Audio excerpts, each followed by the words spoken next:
One of the great things about having your own sewing machine is being able to do your own hems. A double fold hem is pretty simple to do, and it means you can skip a trip to the alteration shop. So I have a pair of kids' jeans here. I'm going to show you how to do a hem. On one side, I've trimmed it down to be a little bit longer than how I want it to be when it's finished. So about an inch or so. And then what you want to do is you want to press that extra fabric up towards the inside of the pants, like that, and then tuck the raw edge down and press it just like that. So it's going to look pretty much just like the original on the inside. We're going to pin it in place just so that it doesn't move around as we sew, and make sure that it stays nice and stable. I have some light blue thread in the machine just to make sure you can see it on the camera, but you want to look at the original hem and see what color thread was used and try to match that just to make it look as much as you can like the original hem. To set up my machine, I'm going to be just on a regular straight stitch with a regular length that is fine, so 2.5. I want to make sure that my needle is in the center position, so that means I'm going to have my width dial set for the center needle position, which is the icon between 2 and 3. The one special thing I'm going to do is take off my removable storage compartment. The reason I'm doing this is because now I have access to the free arm of the machine, and I can take my hem and just put it right around the free arm, kind of like a sleeve, like that, and it's going to make it a lot easier to sew in a circle.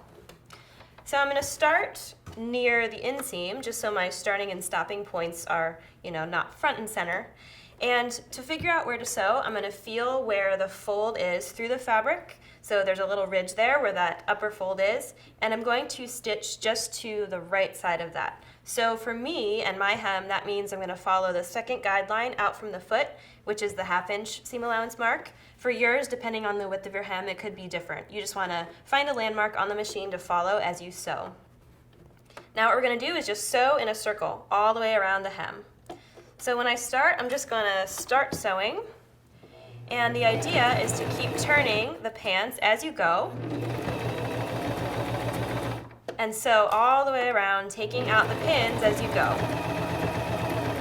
When you get to a side seam, keep in mind that you might have to just gently help the fabric move through because it's pretty bulky right there. There's a lot of layers of fabric, so just keep that in mind as you're sewing. So I'm just constantly turning the pants as I'm sewing around in a circle. And when I get to the other side seam, I'm going to do the same thing, make sure I help the fabric through if I need to. And when I get back to where I started, I'm going to make sure I trace over where I began sewing and then do a back stitch to secure my stitches. I'll finish my last stitch with the hand wheel, lift the presser foot, pull out my new hem, and I'm going to give the thread tails a little trim just to make it look nice and neat and finished. And there is my new beautiful hem.